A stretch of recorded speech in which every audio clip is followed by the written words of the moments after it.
तशरीफ़ लाते हैं खतीबुल असर वकील आले मोहम्मद जनाब अल्लामा अल्ताफ़ हुसैन बरसब और इनके बाद शहबाज पाकिस्तान जनाब जाकर ज़ैन अब्बास रुकन साहब।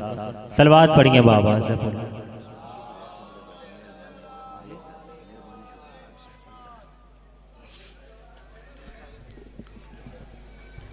सलवात सारे साहबान बुलंद आवाज़ से तिलावत फरमाएं। औज़ु बिल्लाहि समीउल अलीम मिनश शैतानिर रजीम बिस्मिल्लाहिर रहमानिर रहीम अल्हम्दुलिल्लाहिल्लज़ी नज़्ज़लल फ़ुरक़ाना अला अब्दिही लियकूना लिल आलमीन नज़ीरा अस्सलातु वस्सलामु अला मन अरसलहु शाहिदम व मुबश्शिरम व नज़ीरा वदाइनन इलल्लाहि बिइज़्निही व सिराजम मुनीरा साहिब काबा कौसैन वलियुद्दारैन इमामुल क़िबलतैन जद्दुल हसन वल हुसैन मौलाना व मौला सकलैन अबिल कासिम मुहम्मद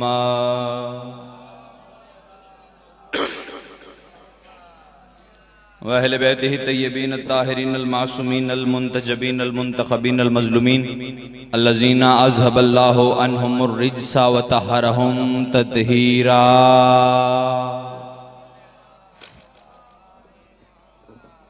वलानतुल्लाहि अला आदाइहि मजमईन अम्मा बादु फ़क़द क़ाल हक़ सुब्हान फ़ी मुहकम किताबिहिल मजीद वल फ़ुरक़ानिहिल हमीद व हुवा अस्दक़ुस सादिक़ीन व क़ौलुहुल हक़।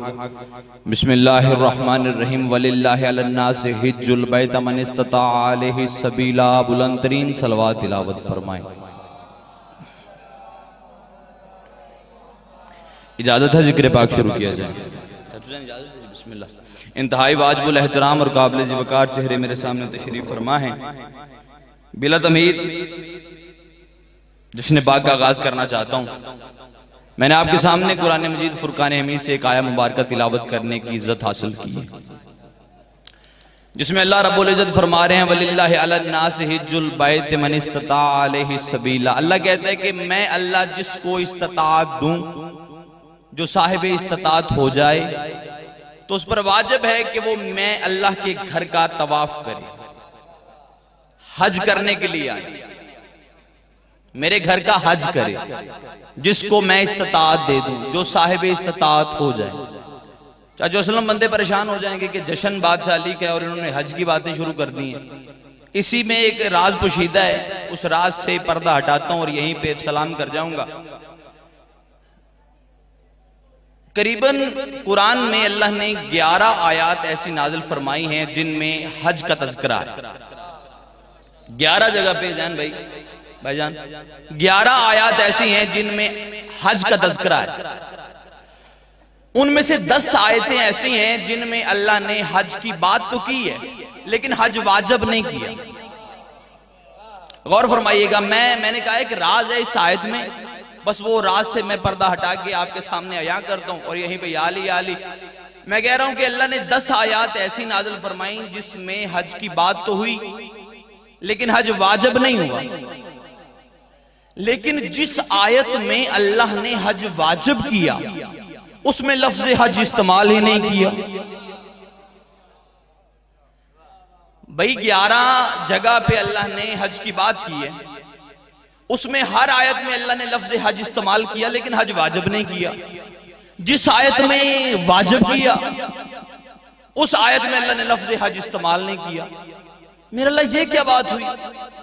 जहां पे आप आयत का जहां पे हज की बात कर रहे हैं वहां पे हज का जिक्र नहीं कर रहे, वाजिब नहीं कर रहे, और जहां वाजिब किया वहां पे हज इस्तेमाल नहीं किया, वहां पे लफ्ज हिज इस्तेमाल किया है। हज लिखे तो है के ऊपर जबर, हिज लिखे तो है के नीचे जेर। हिज वलिल्लाहि अलन नास हिज्जुल बैत मन इस्तताअ अलैहि सबीला। अल्लाह कह रहा है जिसे मैं इस्तिताअत दूं उस पे वाजिब है कि वो मेरे घर का हज करे। मेरा अल्लाह 11 जगह पे आपने जिक्र किया हज का, लेकिन वहां पे लफ्ज हज इस्तेमाल किया, हज वाजिब नहीं किया। इस आयत में आपने हज को वाजिब किया, यहां लफ्ज हज इस्तेमाल नहीं किया, फरमाया हिज्जुल बैत।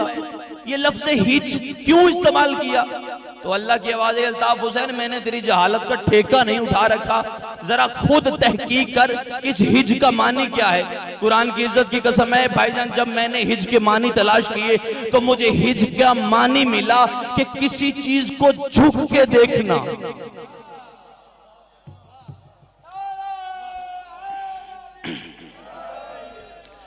किसी चीज को झुक के देखने को हिज कहते हैं, किसी चीज को झुक के देखने को हिज कहते हैं। फिर मुझे पता चला कि अल्लाह कायनात के हर गैरतमंद को आवाज दे के कह रहा है, ऐ बंदे खुदा, जब भी मैं तुमको इस काबिल बना दूं कि तुम हज के लिए आ सको, तो फिर जरा काबे में आके काबे की दीवार को झुक के देखो तो सही, अली के आने वाली दरार नजर आती है या नहीं। जो बोल सकता है भाई, सलामत रहे भाईजान। क्या कहने आप जी? बिस्मिल्लाह। हिजुल बैत जी बिस्मिल्लाह। सलवात सारे साहबान बुलंद आवाज से दिलाओ। जरा आके वहां पे काबे की दीवार को झुक के देखो, अली के आने वाली वो दरार नजर आती है या नहीं आती। और याद रखिएगा ये जो काबा है, आपको पता है ये कब से है? शिया सुन्नी तफासिर का मुकम्मल जामिन होके जब से बशर है तभी से काबा है। हाँ, जब से आदम है तभी से काबा है। जब आदम जमीन पे आए तभी अल्लाह ने काबे का नुज़ूल फरमाया, लेकिन फिर अर्श पे उठा लिया गया। जब नूह की कौम पे अजाब आया तो अल्लाह ने इस काबे को जमीन से उठा के अर्श पे बैतुल मामूर की जगह पे रखा। और अहले सुन्नत तफसीर में लिखा हुआ है कि ये याकूत का बना हुआ था, काबा याकूत का बना हुआ था। अल्लाह ने अर्श मौला पे उठा लिया। फिर हजरत इब्राहीम अलैहिस्सलाम आए तो हुक्म फरमाया कि उसी काबे को फिर तामीर फरमा। ये पहला काबा जैन भाई, पहला काबा नहीं हजरत इब्राहीम ने बनाया, ये उसी दीवारों को हजरत इब्राहीम ने ऊंचा किया, बुलंद किया। इंग्लिश का लफ्ज इस्तेमाल करो तो रिकंस्ट्रक्ट किया, दोबारा तामीर किया। पहले था तो क्या ये असल है? असल नहीं, ये बैतुल मामूर की शबी है। तो फिर क्या बैतुल मामूर जो है वो असल है? नहीं, बैतुल मामूर के बिल्कुल ऊपर एक जर्रा नाम का एक मकान है, जुर्रा नाम का एक मकान है, बैतुल मामूर उसकी शबी है। फिर जुर्रा असल है? नहीं, जुर्रा अर्शे मुल्ला की शबी है। ये चार मकान है अल्लाह के, अर्शे मुल्ला, जुर्रा, फिर नीचे बैतुल मामूर, फिर नीचे काबा। और तारीख की किताबें और तफसीर कहती हैं कि ये इतना सीध में है, चारे मकान जो हैं ये इतने एक दूसरे के ऊपर बिल्कुल सीध में है कि अगर कोई खुदा का बंदा अर्शे मुल्ला से पानी का एक कतरा फेंके तो वो जुर्रा के बिल्कुल दरमियान में आएगा, इतना सीध में।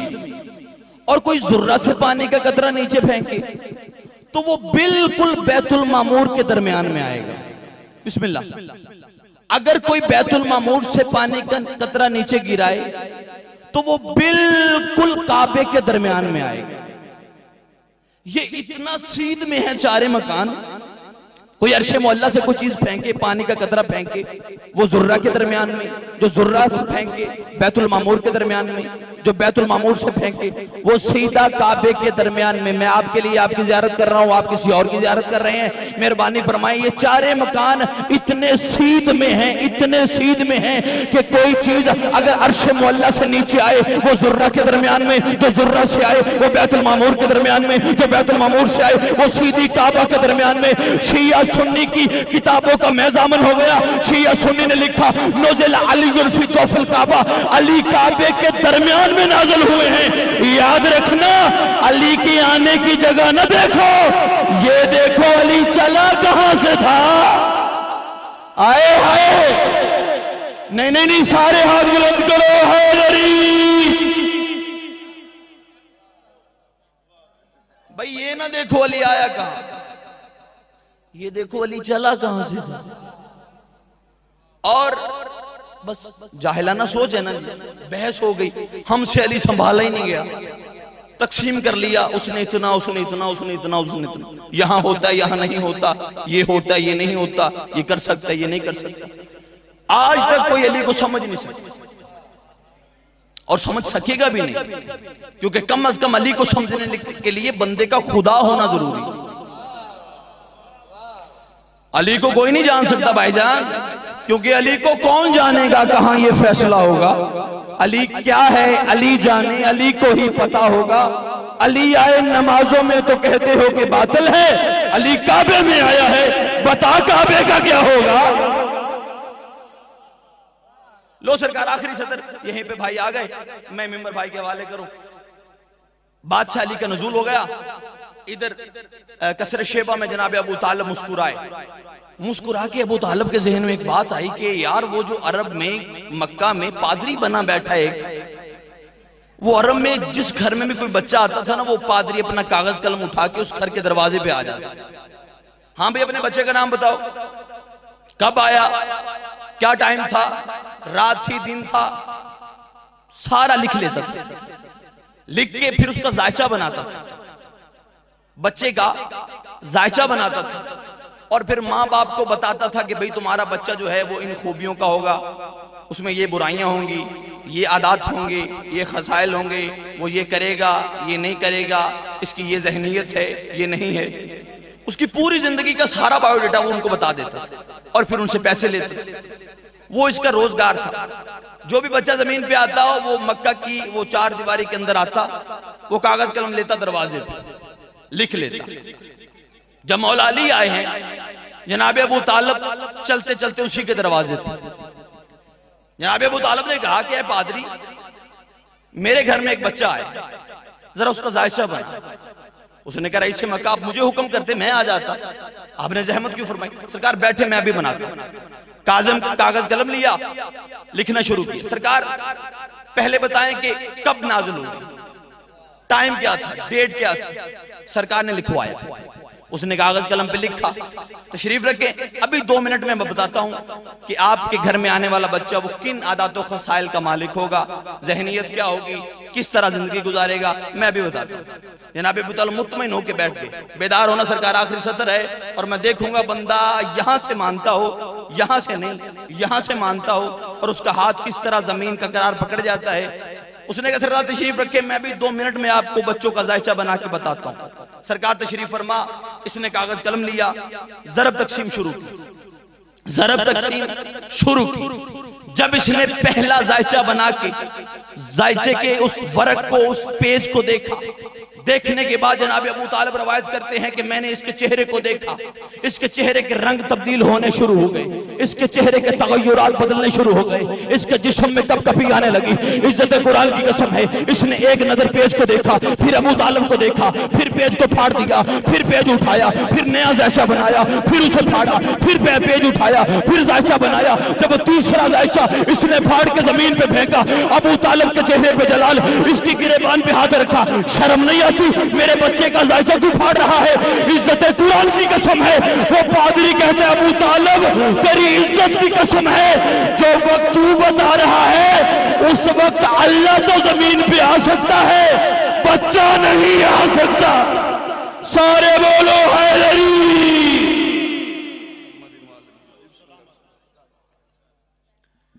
अली वालों, अली का जश्न मनाने की रात है, हैदर ने आना है, हंसने हंसाने की रात है। समात कीजिए, मेरी तरफ देखिए, वो पढ़ गए हैं, मौला उनकी जुबान में इससे ज्यादा तासीर अता फरमाए। अली वालों, अली का जश्न मनाने की रात है, हैदर की आमद है, हंसने